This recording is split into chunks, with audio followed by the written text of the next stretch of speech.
ভূত এফএমে সবাইকে স্বাগতম আজকের নিউ এপিসোডে। সবাই এফএমটা শুনতে থাকুন। আমার নাম মোহাম্মদ আব্দুল্লাল মাহবুদ। আমার বয়স 23 বছর। ঠিকানা বিনোদপুর বাজার, রাজশাহী। তারপরে তিনি তার মোবাইল নাম্বার শেয়ার করেছেন এবং আমি সেই মোবাইল নাম্বারে যাচ্ছি না, আমি সরাসরি ঘটনায় চলে যাচ্ছি। ঘটনাটি যার সাথে ঘটে তার নাম মহসিন আলী। যে সময় এই ঘটনাটি ঘটে তিনি থাকতেন সিংড়া থানার হুলহুলিয়া গ্রামে। সালটি 1987। ঘটনাটি আমার মা, মামা এবং স্বয়ং মহসিন ভাইয়ের কাছ থেকে শোনা। মহসিন আলী সম্পর্কে আমার নানার দূর সম্পর্কের আত্মীয়, অর্থাৎ আমার নানার দূর আত্মীয় নাতি। তো উনি সম্পর্কে আমার ভাই হচ্ছেন, তাই আমি গল্পে ওনাকে ভাই বলে সম্বোধন করছি। এবার সরাসরি ঘটনায় চলে যাই।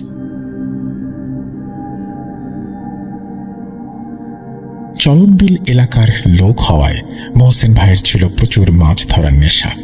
তার বয়স তখন আনুমানিক 16-17 বছর। সঠিক বয়স তার নিজেরও মনে নেই। দিন নেই, রাত নেই, তিনি যখন তখন মাছ ধরতেন। সালটি 1987। বর্ষা প্রায় শেষ। হুলহুলিয়া গ্রামের বন্যার পানি অনেকটাই কমে গেছে, তারপরেও কিছু অংশ জলার মতো হয়ে রয়েছে। এই জলার মতো জায়গায় বিলের পানিতে ভেসে আসা মাছগুলো আটকে যায়। এরকমই একটা জলার খোঁজ পান মহসিন ভাই। সেই জলায় নাকি অনেক মাছ আছে। ব্যাস, তিনি শোনার সাথে সাথে ঠিক করে ফেলেন অন্য কেউ সকালে গিয়ে মাছগুলো ধরে ফেলার আগেই তিনি রাতের মধ্যেই সব মাছ ধরে ফেলবেন।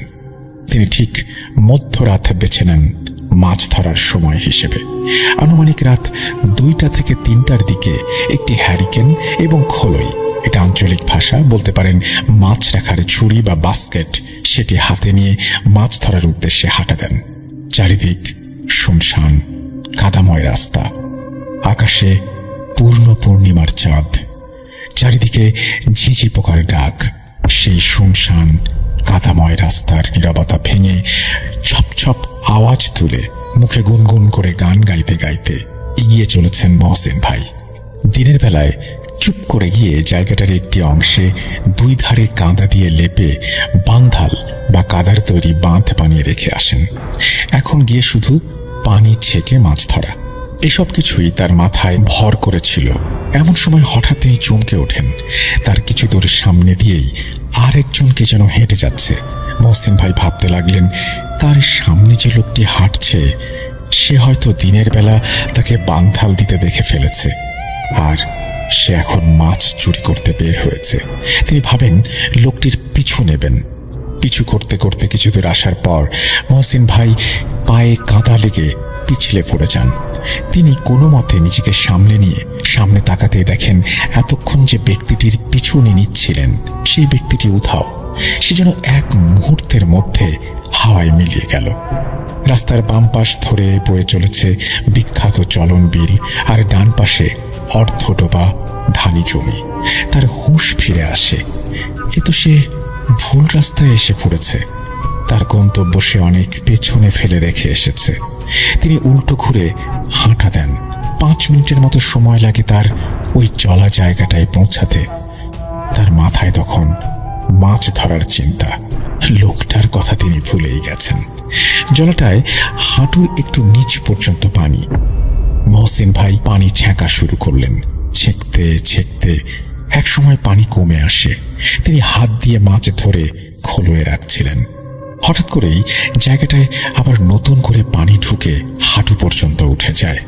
তিনি হ্যারিকেনের আলোয় দেখলেন কিছু একটা তার বান্ধাল ভেঙে দিয়েছে। তিনি আবার কাদা দিয়ে বান্ধাল তৈরি করে পানি ছেঁকা শুরু করলেন।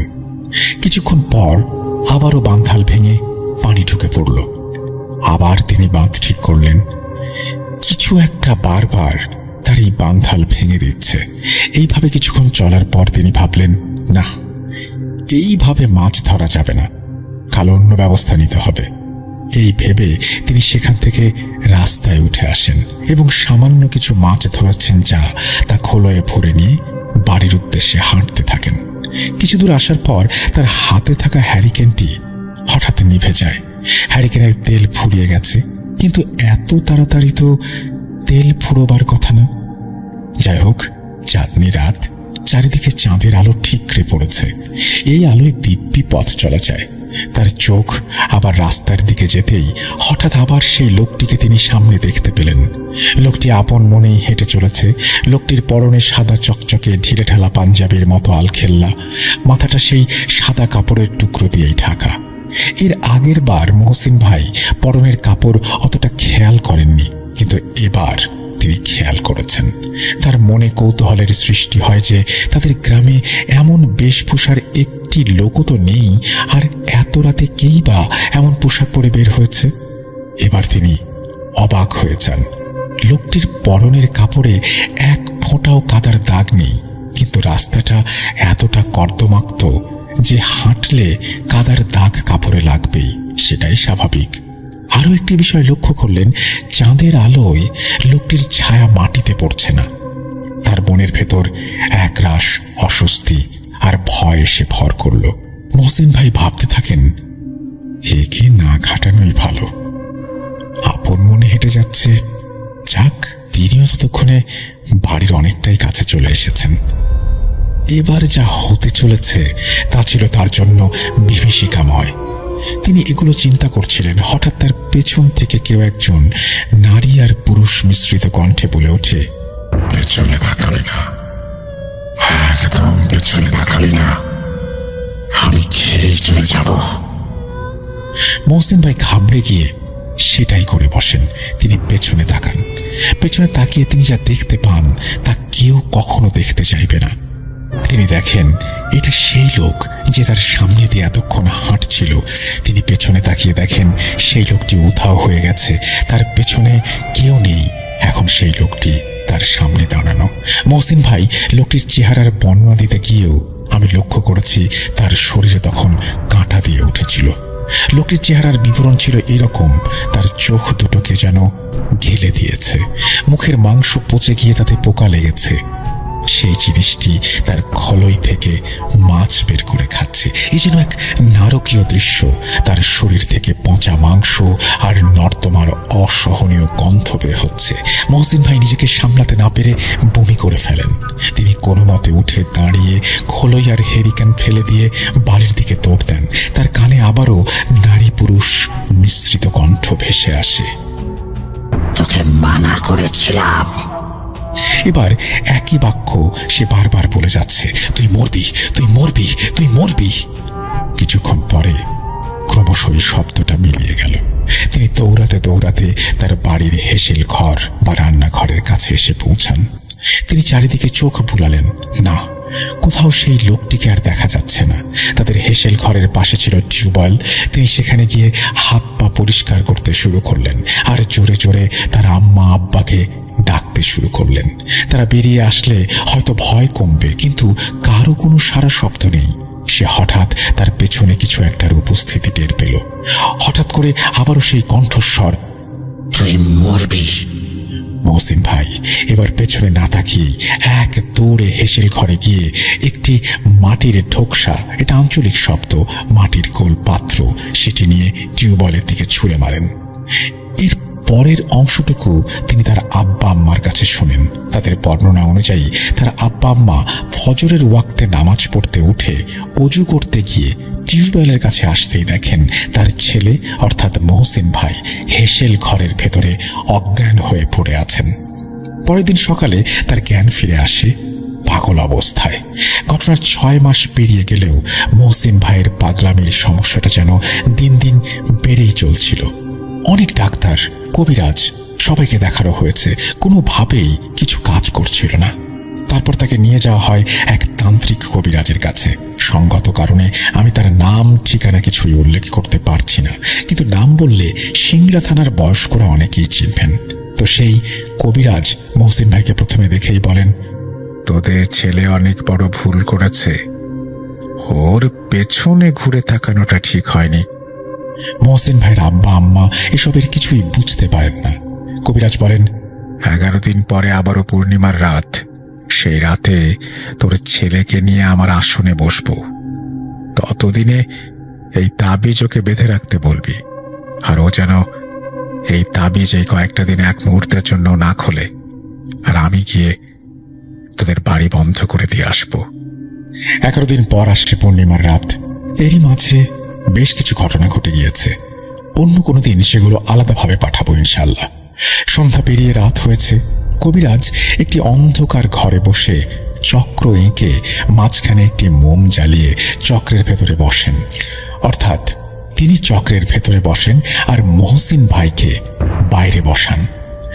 শুরু হয় কবিরাজের মন্ত্র পড়া। হঠাৎই বাইরে প্রচণ্ড ঝড় ওঠে। মনে হয় মাটির ঘরটি ধুলোয় লুটিয়ে পড়বে। আবার মুহূর্তের মধ্যে বাইরে সবকিছু নিস্তব্ধ। মহসিন ভাইয়ের আব্বা আম্মা বাইরে দাঁড়িয়ে তার জানালার একটা ছিদ্র দিয়ে সবটা দেখছিলেন। তারা দেখেন মহসিন ভাইয়ের মুখ দিয়ে লালা ঝরছে আর সেই চক্রের ভেতরে ঢোকার আপ্রাণ চেষ্টা করছেন তিনি। এবার কবিরাজ তার ঝোলা থেকে একটি কাঁচি, বাঁশের পুরনো শান্তি অর্থাৎ চিকন লাঠি আর একটি ছোট শিশিতে রাখা এক প্রকার কালো তেল জাতীয় পদার্থ বের করেন। কবিরাজ সেই তেল জাতীয় পদার্থ শান্তিতে মাখাতে মাখাতে বলেন, বল তুই কেন এর পিছু নিয়েছিস? এবার জিনটা নীরবতা ভেঙে রাগান্বিত স্বরে বলে, তুই মরবি। এবং সে বারবার একই কথা বলতে থাকে। কবিরাজ এবার মহসিন ভাইকে শান্তি দিয়ে সজোরে আঘাত করেন। জিনটি চিৎকার করে বলে, লাভ হবে না, কোনো লাভ হবে না, আমি ওকে না মেরে যাব না। এবার কবিরাজ মন্ত্র পড়া শুরু করেন। মনে হচ্ছে ঘরের ভেতরে ঝড় উঠেছে। এক মুহূর্তের জন্য মনে হলো ঘরটি উড়ে যাবে। কবিরাজ আবারও আঘাত করেন এবং বলেন, ছেড়ে দে, এই শরীর ছেড়ে দে, কেন এসেছিস? জিনটি বলে, একদিন দিনের বেলা ও আমার যাতায়াতের পথে বাধা সৃষ্টি করে, এই জন্যই আমি ওকে মারবো, মেরেই ফেলবো। তুইও বাঁচবি না, তোকেও মরতে হবে। কবিরাজ ধমকের সুরে বলেন, চুপ, ও একটা মানুষ, ও বোঝে নাই তোর চলার পথ ওটা। ওকে তুই এই মুহূর্তে ছেড়ে চলে যাবি, না হলে তোকে বোতলবন্দি করব। জিন কোনোভাবেই রাজি হচ্ছিল না। মহসিন ভাইয়ের শরীর ছেড়ে যেতে সে মোটেও রাজি নয়। কথা কাটাকাটির এক মাঝে কবিরাজ তার ঝোলা থেকে একটি স্বচ্ছ কাঁচের ফাঁকা বোতল বের করেন। এবার জিন চিৎকার দিয়ে বলে, তোর কর্মের কসম, আমাকে বোতলবন্দি করিস না, আমি এর শরীর ছেড়ে দিচ্ছি, কিন্তু এর শরীরে এতটা মাস থাকার কারণে আমি একে ছেড়ে যাবার পরেও ওর অস্বাভাবিকতা থেকে যাবে। এই বলেই জিনটি চলে গেল। মহসিন ভাই মাটিতে লুটিয়ে পড়ল। মহসিন ভাইয়ের আব্বা আম্মা ঘরে প্রবেশ করেন এবং দুজনই কান্নায় ভেঙে পড়েন। কবিরাজ একটি বোতলে কিছু পানি নিয়ে কিছু একটা পড়ে মহসিন ভাইয়ের মুখের ওপর ছেটাতেই তার জ্ঞান ফিরে আসে।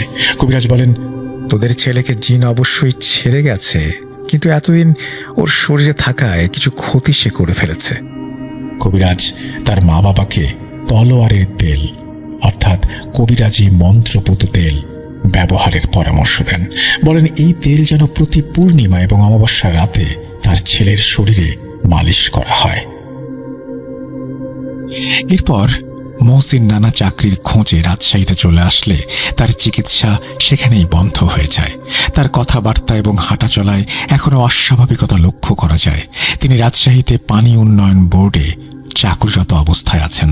তার বর্তমান ঠিকানা শিরোইল মঠপুকুর, রাজশাহী। তিনি মোবাইল নম্বর জানাতে অনিচ্ছুক। আমার কাছে আরও এরকম অজস্র ঘটনা আছে, ইনশাল্লাহ সময় করে লিখব, এই বলেই তিনি তার ঘটনা শেষ করেছেন। থ্যাংক ইউ ভেরি মাচ আপনার ঘটনার জন্য। চমৎকারভাবে লিখেছেন আপনি। একটা ঘটনা যেটা বেশ প্রচলিত একটা ঘটনায় আমি বলবো, এই মাছ ধরতে গিয়ে। তারপরেও আপনার সেই বর্ণনাগুলো খুবই অন্যরকম এবং অবশ্যই ভালো লেগেছে আপনার ঘটনাটি। আশা করব লিসেনাররাও আমার সাথে একমত হবেন। আমরা চলে যাব আমাদের পরবর্তী ঘটনায়।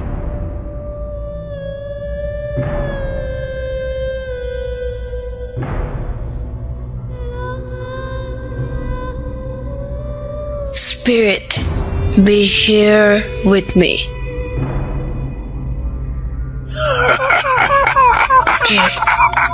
Get to me. Book.com. The fear returns with Russell.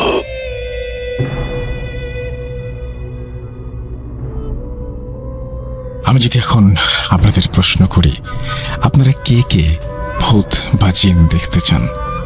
অনেকেই বলবেন আমি দেখতে চাই, অনেকে বলবেন আমি দেখতে চাই না। তো যাই হোক, এই ঘটনাটা অনেকটা এরকম একটা বিষয় নিয়েই। চলুন কথা না বাড়িয়ে আমরা ঘটনায় যাই। যেভাবে লেখা আছে আমি সেভাবেই শুরু করতে চাই। আসসালামু আলাইকুম রাসেল ভাই, আশা করি ভালো আছেন। আর ভালো না থাকলেও আল্লাহ যেন আপনাকে সবসময় ভালো রাখে, সেই দোয়া করি। আমি ভূত FM এর একজন ছোটখাটো শ্রোতা ছিলাম, কিন্তু বর্তমানে আমি ভূত.com-এর একজন নিয়মিত শ্রোতা। আজকে আমি আপনাকে যে ঘটনাটি শোনাবো সেটা আমি আমার কাজিনের কাছ থেকে শুনেছি এবং তার সাথেই ঘটে যাওয়া ঘটনা। তো দেরি না করে চলুন শুরু করা যাক। ঘটনাটি ঘটে চাঁদপুর জেলার ফরিদগঞ্জ উপজেলার মদনের গাঁও নামক একটি গ্রামে। ঘটনাটি ঘটেছিল 2019 সালে। ঢাকা থেকে আমার কাজিন এবং কাজিনের একজন ফ্রেন্ড আমার বাড়িতে বেড়াতে আসে। আমরা একসাথে আড্ডা দিতাম রাতের বেলা। একদিন হঠাৎ করে জিন আর ভূতের প্রসঙ্গ ওঠে। একটা কথা বলে রাখি, আমার কাজিনের যে ফ্রেন্ড ছিল সে বডি বিল্ডিংয়ে গোল্ড মেডেলিস্ট। তখন সে বলে, আরে ভাই, এসব ভূত টুত বলতে কিছু নেই। আমার মধ্যেও ভূত দেখার খুব আকাঙ্ক্ষা জেগে ওঠে, কারণ আমি অনেকদিন ধরেই এই বিষয় নিয়ে পরীক্ষা করেছি, অনেক রকমভাবে জানার চেষ্টা করেছি। আমিও আমার সেই কাজিনের ফ্রেন্ডের সাথে সম্মতি দেই। তো আমরা সবাই মিলে একদিন চিন্তা করি একটা ভূতুরে জায়গায় বেড়াতে যাব। এসব চিন্তা করতে করতেই আমার কাজিনদের একটা জায়গার পরামর্শ দেই। জায়গাটা ছিল আমার বাড়ির পাশে একটা শ্মশান। সে শ্মশানের সাথেই ছিল বিশাল একটি বাঁশবাগান। বলে রাখা ভালো, শ্মশানের চারপাশে শুধু ক্ষেত আর ক্ষেত। শ্মশানের সামনেই পুকুর ছিল, পুকুরটি আমাদের নিজস্ব। এই ব্যাপারে আমরা আমাদের অন্য কাজিনদেরকেও জানাই। এতে সবাই সম্মতি দেয়, সবাই যাবে। তো আমরা সবাই সিদ্ধান্ত নেই পরের দিন মাগরিবের আজানের সময় আমরা ওখানে যাব। যেই কথা সেই কাজ, আমরা 7 জন ওই জায়গায় যাই। কিন্তু কেন যেন আমাদের মধ্যে আমি এবং আমার কাজিনের বন্ধু ছাড়া সবাই ভয় পেয়ে যায়। তখন আমরা শ্মশানে ঢুকিনি। শ্মশানে সেই জায়গাটা ছিল অন্ধকারের চাদরে মোড়া। অবশ্য এত অন্ধকার দেখেই হয়তো অনেকে ভয় পেয়ে গেছে। আমরা অনেকবার রিকোয়েস্ট করি তাদের, কিন্তু কেউই যেতে রাজি হয় না। এদিকে মাঝপথে এসে ফিরে যাওয়ার জন্য মোটেও রাজি হয়নি আমার কাজিনের সেই ফ্রেন্ড। তার এই ভয় না পাওয়ার দেখে আমার মধ্যে সাহস জন্মায়। আমরা আমাদের বাকি কাজিনদের বলি না চলে গিয়ে তারা যেন আমাদের জন্য রাস্তায় অপেক্ষা করে। তখন তারা আমাদের জন্য রাস্তার অন্য একটা দিকে দাঁড়িয়ে থাকে। আমি এবং আমার কাজিনের ফ্রেন্ড আমরা ভেতরে যাই।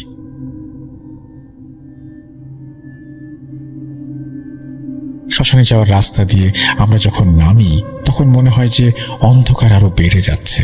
তবুও আমি আমার সেই কাজিনের ফ্রেন্ড তার সাহস দেখে ভেতরে যেতে থাকি। ভেতরে যেতে যেতে আমরা যখন একদম শ্মশানে প্রবেশ করেছি, রাস্তার পাশে চলে এসেছি, তখন চমকে দাঁড়িয়ে যাই। শ্মশানে ঠিক যে জায়গাটায় মানুষ পোড়ানো হয় সেই জায়গায় একটি লাল পাতিলের মতো ওপরে লাল কাপড় দেয়া। আমিও ঠিক তখন বুঝতে পারিনি জিনিসটা কি। আমরা দুজন ভেতরে যাই এবং দেখতে পাই যে কিছু ছাই পোড়া এবং তার ঠিক পাশেই একটি ডাব রাখা এবং কিছু খাবারের মতো, এবং তার পাশেই সেই পাতিল, লাল কাপড় দেওয়া ওপরে। এটা দেখার পর আমি এবং সে কিছুটা ভয় পাই, কারণ আমরা দুজনেই জানতাম যে যারা ব্ল্যাক ম্যাজিক করে তারা শ্মশানে এসে এসব কাজ করে। তো আমরা দুজনেই সেই জায়গায় ভয় পেয়ে কোনো কিছু না দেখে, কোনো কিছু না ধরে শ্মশানের প্রবেশ মুখে এসে দাঁড়াই।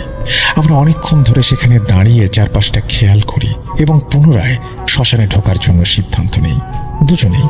তো যখন আমরা শ্মশানে প্রবেশ করার জন্য দুজনেই আবার এগোবো, তখন আমার মনে হলো আমার গাছ থেকে 3-4 হাত দূরে থাকা একটা নারকেল গাছের ডাল জোরে জোরে নড়া শুরু করেছে।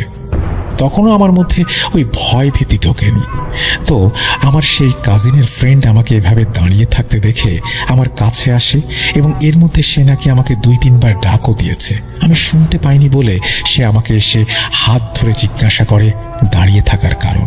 তখন আমি তাকে বলি যে আমাদের পাশের নারকেল গাছের মাত্র একটি ডাল কিভাবে যেন নড়ছে। তখন সেও সেই নারকেল গাছের দিকে তাকায়, কিন্তু তখন ডাল নড়া বন্ধ হয়ে গেছে। পাতাগুলো হালকা হালকা নড়ছিল। তখন আমরা দুজনেই আবার সেই বাঁশ বাগান থেকে খেয়াল করি যে বাঁশ গাছের পাতাগুলো নড়ছে কিনা, কিন্তু দেখলাম যে বাঁশ গাছের পাতাগুলো নড়ছে না। তখন আমরা দুজন আবার ভয় পেয়ে যাই এবং আমাদের আশেপাশে কিছুটা অস্বস্তি অনুভব করি। তখন আমরা দুজন সিদ্ধান্ত নেই যে একজনের পিঠের সাথে আর একজন পিঠ লাগিয়ে দুইজন দুই দিকে 360 ডিগ্রি করে খেয়াল রাখবো। তখন আমরা দুজন দুজনের সাথে পিঠ লাগিয়ে রাস্তার দিক এবং শ্মশানের দিকে খেয়াল রাখি এবং আমার কাজিনদের সেই বন্ধু নারকেল গাছ, বাঁশ গাছ এবং সামনে থাকা অন্যান্য জায়গাগুলো খেয়াল করছিল। আমরা দুজনই চুপচাপ থাকি অনেকক্ষণ ধরে। তখনই আমার সাথে থাকা আমার কাজিনের বন্ধুটি মাটিতে বসে পড়ে এবং তার মাথার দিকে হাত দিয়ে যেন কিছু একটা কষ্ট অনুভব করছে বোঝাতে চায়। তখন আমি অনেকটা ভয় পেয়ে গিয়ে তাকে জিজ্ঞেস করি কি হয়েছে, কিন্তু কোনো উত্তর না পেয়ে আমি তাকে ধরে বসি। আমার কোনো কথার উত্তর না দিয়ে সে বলতে থাকে, আমার ঘাড়। তার এই কষ্ট দেখে আমি অনেকটা ভয় পেয়ে যাই এবং বিসমিল্লাহ বিসমিল্লাহ বলে তার ঘাড়ে হাত দেই। তখন তার টি শার্টটি একটু সরিয়ে দেখি তার ঘাড় লাল হয়ে গেছে। সে ছিল খুবই সুদর্শন মানুষ, এই জন্য ঘাড়ের লাল দাগটা স্পষ্ট বোঝা যাচ্ছিল। মনে হচ্ছিল কেউ যেন খুব শক্তি দিয়ে তার ঘাড়ে চাপ দিয়েছে। আমি বলে বোঝাতে পারবো না তখন আমি কতটা ভয় পেয়েছি। আমি সিদ্ধান্ত নিতে পারছিলাম না তখন কি আমি দৌড়ে পালিয়ে যাব নাকি তাকে ধরে নিয়ে আসব। আসলে এই মুহূর্তটা আমার জীবনের একটা এতটাই ভয়ঙ্কর মুহূর্ত, এত বড় সিদ্ধান্ত নেওয়ার একটি মুহূর্ত ছিল যে আমার তখন মাথা কাজ করছিল না। তখনই আল্লাহ আমাদের উপরে সহায় হন। আমার মধ্যে একটা সাহস জন্মায় যে আমাকে যে কোনোভাবে হোক তাকে নিয়ে এখান থেকে বের হতে হবে। আল্লাহর অশেষ রহমতে আমি তাকে দাঁড় করাতে সক্ষম হই এবং তাকে বলি যে মনের মধ্যে সাহস রাখার জন্য এবং আল্লাহর কথা স্মরণ করার জন্য। তখন সেও কিছুটা নর্মাল হয়। আমি এবং সে একসাথে দৌড়ে বের হয়ে যাওয়ার চিন্তা করি। যেই আমরা দৌড় দিতে যাব তখনই আমরা খেয়াল করি যে শ্মশানের সেই জায়গায় অন্ধকার কমে কিছুটা পরিষ্কার দেখা যাচ্ছে। ঠিক সেই জায়গায় হঠাৎ করে কোথা থেকে যেন একটা নুপুরের আওয়াজ শোনা যাচ্ছে। আমরা সেদিকে তাকাতেই দেখি যে শ্মশানের সামনে রাখা খাবারগুলো এবং লাল কাপড়ের নিচে থাকা পাতিলটি পড়ে যায়। তখনই আমাদের দুজনের শরীর শিউরে ওঠে যখন আমরা দেখতে পাই পাতিলের মুখে রাখা লাল কাপড়টি কেউ একজন যেন সজোরে টান দিয়ে সামনের দিকে নিয়ে গেছে। এটা দেখার পর আমরা দুজন দুজনের দিকে না তাকিয়ে পুরো শক্তি দিয়ে রাস্তার দিকে দৌড়াতে থাকি। আল্লাহর অশেষ রহমতে আমরা সেখান থেকে বের হতে পারি। রাস্তায় থাকা আমার কাজিনটা আমাদের দেখে আমাদের কাছে দৌড়ে আসে এবং রাস্তায় এসে আমার কাজিনের ফ্রেন্ড জ্ঞান হারায়। তখন আমার মনে হচ্ছিল আমি কেন জ্ঞান হারাচ্ছি না। আমার চোখে মুখে তখন নাকি ভয়ের ছাপ স্পষ্ট ছিল। অবশেষে তারা অনেক কষ্টে আমাদের দুজনকে ধরে বাসায় নিয়ে আসে। বাসায় এসে অনেকক্ষণ পর আমরা যখন নর্মাল হই তখন তারা আমাদেরকে জিজ্ঞেস করে কি হয়েছে, সব খুলে বলি তাদের। তখনই আমি আমার কাজিনের ফ্রেন্ডকে জিজ্ঞাসা করি তার হঠাৎ করে ঘাড়ে সমস্যা হওয়ার কারণ কি। তখন আমার কাজিনের ফ্রেন্ড বলে যে যখন আমরা দুজন পিঠে পিঠ লাগিয়ে দুদিকে তাকিয়েছিলাম তখন সে অন্য মনস্ক হয়ে যায় অনিচ্ছা সত্ত্বেও। তখন তার মনের মধ্যে একটা ভয় ঢুকে যায়, আমাদের কিছু হবে না তো। সামনের দিকে তাকিয়ে এগুলো ভাবতে ভাবতে সে খেয়াল করে যে নারকেল গাছ থেকে অস্পষ্ট কিছু একটা বের হয়ে তার দিকে আসছে এবং তার মনে হলো জিনিসটি তার কাঁধে হাত রেখেছে এবং হঠাৎ তার সামনে বড় বড় দুটি লাল চোখ স্পষ্ট হতে থাকে। তার বর্ণনা মতে লাল চোখ দুটি ছিল ঘুমন্ত কোনো ব্যক্তিকে জোর করে ঘুম ভাঙানো হলে রাগান্বিত লাল চোখ। তখনই তার ঘাড়ে প্রচণ্ড ব্যথা অনুভূত হয় এবং তার মুখ দিয়েও কোনো কথা বের হচ্ছিল না। যখন আমার কাজিনের ফ্রেন্ড এই কথাগুলো বলছিল তখন আমরা তার চোখে মুখে সেই ভয় দেখতে পাই। আমাদের দুজনের এই অবস্থা দেখে আমাদের কাজিনটা সিদ্ধান্ত নেয় একজন হুজুরের সাথে দেখা করার।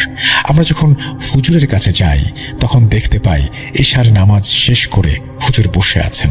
আমরা গিয়ে হুজুরকে সমস্যার কথা বললে তিনি আমাদের এশার নামাজ পড়ে এসে পুরো ঘটনা খুলে বলতে বলেন।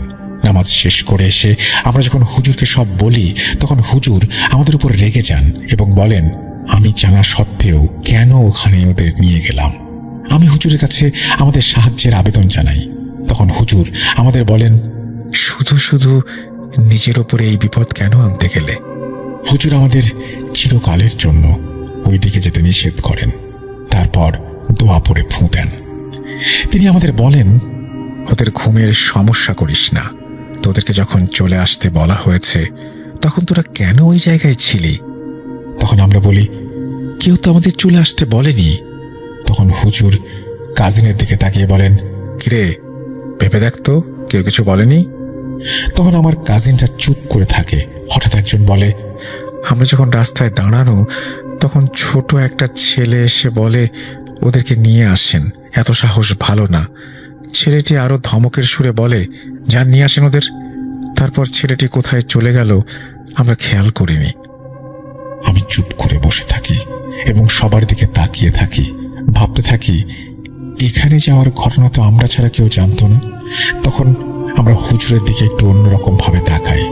হুজুর বলেন, আমার একটা ছাত্র আছে যে আমাকে এসব কাজে সাহায্য করে। তোদের আমি যখন নামাজ পড়তে পাঠাই তখন সেই আমাকে সবকিছু বলে। ওই ছেলেটা তোদের যেতে দেখেছে, তোদের রক্ষা করার চেষ্টাও করেছে। বাবারে, এই দুনিয়ায় সব খারাপ না রে, ভালো আছে। তখন আমরা চলে আসি এবং এটা নিয়ে কথা বলি। ওই দিন আমাদের সাথে আর কিছু না হলেও পরে ঘুমের মধ্যে মাঝে মাঝে আমরা দেখতাম কেউ একজন ঘুম ঘুম ভাবে আমাদের বিরক্ত ভাবে তাকিয়ে লক্ষ্য করছে। হুজুরকে জানালে তিনি বলেন, ওরা কোনো ক্ষতি করবে না, সমস্যা নেই। তো এই ছিল আজকের ঘটনা। লেখার ভুল ভ্রান্তি ক্ষমা করবেন, এই বলে তিনি তার ঘটনা শেষ করেছেন। Thank you so much. আপনার ঘটনার জন্য আপনাকে অসংখ্য ধন্যবাদ। আশা করছি যে ঘটনাটি আমি পড়ে শোনালাম তা যারা শুনলেন তাদেরও ভালো লেগেছে। আমরা চলে যাব আমাদের পরবর্তী ঘটনায়।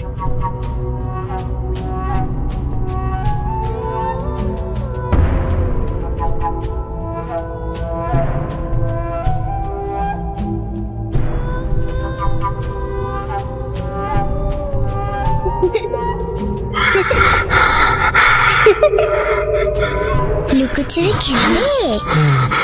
লুকোচুরি? তুমি লুকাও, আমি ঠিকই তোমাকে খুঁজে পাবো।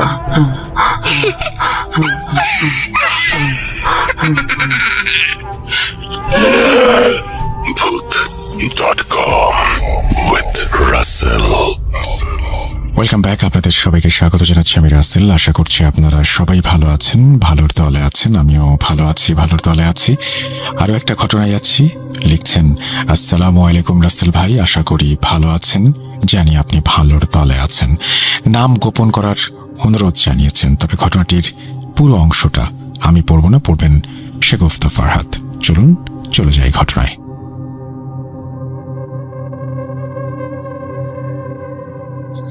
ঘটনাটি আমার নানুর বাড়ির, পিরোজপুর জেলার ইন্দুরকানী থানার কোনো একটি গ্রামের। আমি তখন ক্লাস 5-এ পড়ি। হঠাৎ এক দুপুরে আমাদের গ্রামে এক পাগলির আনাগোনা হয়। তার পরনে ছিল কিছু ছেঁড়া ফাটা ও পুরনো পোশাক এবং তার মাথার চুলগুলো ছিল জট পাকানো। আমরা বাচ্চারা মিলে তাকে পাগলি পাগলি বলে ডাকতে থাকি এবং তার পিছে হাঁটতে থাকি। আমরা শুনতে পারি যে পাগলিটা হিন্দি এবং উর্দু ভাষায় বিড়বিড় করে কি যেন বলছে। তাতে আমরা বুঝতে পারি যে সে হয়তো ইন্ডিয়া থেকে আসছে। হঠাৎ আমাদের মধ্যে একজন বলে উঠল যে ওর নাম জিগা। তখন বাচ্চাদের মধ্যে একজন বলে উঠল, আয়েশা পাগলি। আমরাও সবাই মিলে তাকে আয়েশা পাগলি বলে ডাকতে লাগলাম। এভাবে কিছুদিন চলে যায়। প্রায় হাট বাজার থেকে আসার পথে তাকে বিভিন্ন জায়গায় বসে থাকতে দেখি। তাকে দেখে আমি আমার বাজারের ব্যাগ থেকে বিস্কুট বের করে তাকে দিই। সে প্রথমে সেটা নিতে চায় না। পরে আমি তার পাশে এক জায়গায় রেখে চলে যাই বাড়ির উদ্দেশ্যে। এভাবে কিছুদিন চলতে থাকে। আমি যখনই বাজারে বা দোকানে যাই হাতে করে বনরুটি বা কলা নিয়ে আসি তার জন্য। হঠাৎ আমাদের গ্রাম থেকে সে উধাও হয়ে যায়। তাকে আর খুঁজে পাওয়া যায় না। এভাবে চলে যায় 2 থেকে 3টি বছর। একদিন ভর দুপুরে আমি খেয়ে দিয়ে ঘুমিয়ে পড়েছি। সেদিন আমার বাজারে যাওয়ার কথা ছিল। আকাশে ঝিরিঝিরি বৃষ্টি দেখে আমি দুপুরে ঘুমিয়ে যাই। কিছুক্ষণ পর আমার নানি আমাকে ডেকে বলে যে বাজারে যেতে হবে। আমি তাকে বললাম যে যাব না। তার কিছুক্ষণ পর আমার পাশের বাড়ির মামা আমাকে ডাক দেয় যে বাজারে যাবি আমার সাথে। আমি তাকে বলি না, আমি যাব না, আপনি যান। এভাবে আমি শুয়ে পড়ি আবারও। হঠাৎ আমার মাথায় আসে যে বাজারে না গিয়ে যা আনা দরকার বাজার থেকে ওই মামাকে দিয়ে আনিয়ে নিলেই তো হয়। এই ভেবে আমি উঠে পড়ি এবং ওই অবস্থায় দৌড় দিই সেই মামাকে ধরার উদ্দেশ্যে, যে তার হাতে টাকা দেব এবং তাকে বাজার থেকে জিনিসপত্র আনতে বলে দেব। আমাদের বাজার ছিল আমাদের বাড়ি থেকে অনেক দূর, প্রায় 20 থেকে 25 মিনিট লেগে যায় হেঁটে যেতে। ইটের রাস্তা ও সাঁকো হওয়ার কারণে আমাদের বাজারের রাস্তায় কোনো যানবাহন চলে না। আমি দৌড়াতে দৌড়াতে চলে যাই অনেক দূর, এক ছোট ব্রিজের কাছে, যা আমাদের বাজারে যাওয়ার পথেই পড়ে। সে ব্রিজের উপর যখনই উঠব, হঠাৎ আমার পা পিছলে বৃষ্টির পানিতে জমে থাকা পানির মধ্যে পড়ে যাই এবং পড়ার সময় আমার মাথাটা ব্রিজের লোহার রেলিংয়ের সাথে আঘাত পেয়ে ব্যথা পাই। আমি হঠাৎ অজ্ঞান হয়ে পড়ি। কিছুক্ষণ পর আমার হালকা হালকা হুঁশ আসে। চোখ খুলে দেখি সেই পাগলিটা আমাকে ওঠানোর চেষ্টা করছে এবং তার হাতে আমার গায়ের জামা, সেটি দিয়ে সে আমার মাথা চেপে রেখেছে। আমার যখনই কিছুটা হুঁশ আসে তখন সে আমার হাত ধরে আমার মাথার গেঞ্জি সহ মাথা চেপে ধরিয়ে দেয়। আমি দেখতে পাই আমার মাথা থেকে রক্ত ঝরছে। হয়তো সে রেলিংয়ের আঘাতের কারণে মাথা কিছুটা ফেটে গেছিল। এদিকে আমি ঘুরে দেখি সেই পাগলিটা হেঁটে যাচ্ছে বিলের মধ্যে, হাঁটু সমান পানির মধ্যে, ধান ক্ষেতের ভেতর। এভাবে দেখতে দেখতে ধান ক্ষেতের মধ্যে হারিয়ে গেল। আমিও উঠে বাজারের দিকে চলে গেলাম। গিয়ে মাথায় ব্যান্ডেজ করিয়ে বাসায় ফিরে আসলাম। তার পরের দিন আমি পাগলিটাকে অনেক খুঁজেছি। আমার গ্রামে, আমার আশেপাশের গ্রামে অনেক খুঁজেছি, কিন্তু আমি তাকে কোথাও খুঁজে পাইনি। আমার এটা জানা হলো না যে পাগলিটা হঠাৎ কোথা থেকে আসলো, আবার কোথায় চলে গেল, বা সে কি সত্যি মানুষ ছিল নাকি ছিল কোনো মানুষরূপী জিন। আমার কিছুই জানা হলো না। তবে এটা একটা অসম্পূর্ণ সত্য ঘটনা এবং আমার নিজের সাথে ঘটে যাওয়া ঘটনা। হয়তো ঘটনায় ভয়ের কিছুই নেই, তবে আমার অজানাই থেকে গেল পাগলিটা কে ছিল।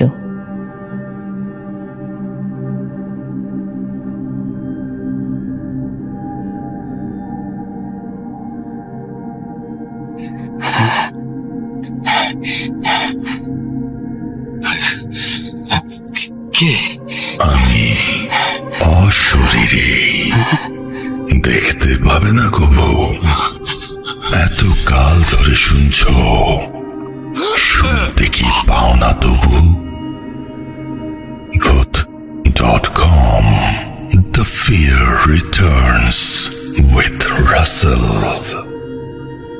আরও একবার আপনাদের সবাইকে স্বাগত জানাচ্ছি। আমি রাসেল। আশা করছি আপনারা সবাই ভালো আছেন, ভালোর তলে আছেন। শুনছেন Voot.com।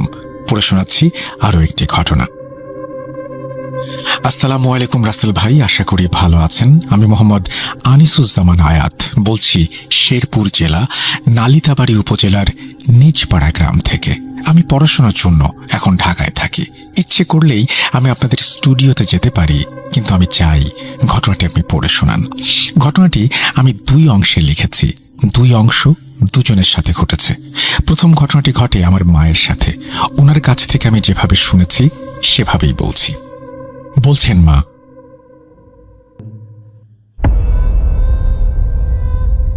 তোর ভাগ্নির জ্বর শুনে বাড়ির সকলে আমরা তোর আপুর বাড়িতে তোর ভাগ্নিকে দেখতে গিয়েছি। হঠাৎ দুপুরবেলা তোর এক দূর সম্পর্কের চাচির ফোন আসে। ফোন রিসিভ করতেই উনি বলে ওঠেন তোর দাদা নাকি বাড়িতে একা পড়ে গিয়ে কোমর ভেঙে ফেলেছেন। শুনে আমরা সকলেই হতবাক হয়ে যাই। এদিকে বাবা বাড়িতে একাই ছিলেন এবং দাদা অসুস্থ, ওনাকে শুইয়ে রেখে গিয়েছিলাম। দুশ্চিন্তায় পড়ে গেলাম।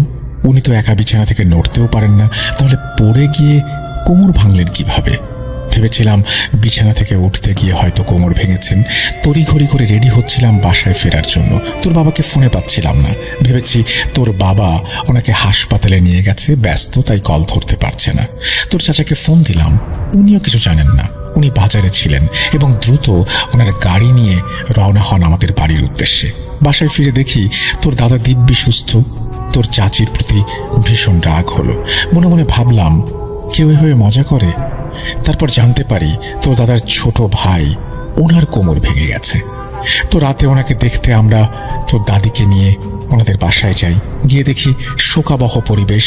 বাসায় সকল আত্মীয় স্বজন এসেছেন এবং সকলেই কান্নাকাটিতে ভেঙে পড়েছেন। তো ওখান থেকে ফিরতে ফিরতে আমাদের বেশ রাত হলো। এখানে বলে রাখা ভালো, ওনাদের বাড়িটি ছিল গ্রামের বেশ গভীরে। আমাদের বাড়ি থেকে ওনাদের বাড়ি যেতে একটা বিশাল বট গাছ, রুস্তম বাড়ি এবং একটি গোরস্থান পেরিয়ে যেতে হয়। তো গ্রামের রাস্তা হওয়ার কারণে এত রাতে কেউ ওই রাস্তায় চলাচল করে না এবং রুস্তম বাড়িটি ভূত প্রেতের আড্ডাখানা হিসেবে বেশ পরিচিত। এমনটি বলার কারণ, ওই বাড়ির পাশ দিয়ে রাতে যে কেউ গেলে তাদের সাথেই ধস্তাধস্তি, ঢিল ছুঁড়ে মারা, রাতে স্বপ্নে আসা ইত্যাদি কাজকর্ম ঘটত। তাই রাতে ফেরার সময় আমাদের বেশ ভয় হচ্ছিল। গোরস্থান পেরোনোর সময় আমাদের কোনো সমস্যা হলো না। যখনই রুস্তম বাড়িটির কাছে আসলাম, হঠাৎ ছমছমে পরিবেশ। রাস্তার নিস্তব্ধতা ভাঙল। রাস্তার ধারের ক্ষেতগুলিতে হুঙ্কার দিয়ে উঠল কিছু শিয়ালের দল। চিৎকারগুলো এমনই করুণ ছিল যে মনে হচ্ছিল কেউ ওদের ছিঁড়ে খেয়ে ফেলছে।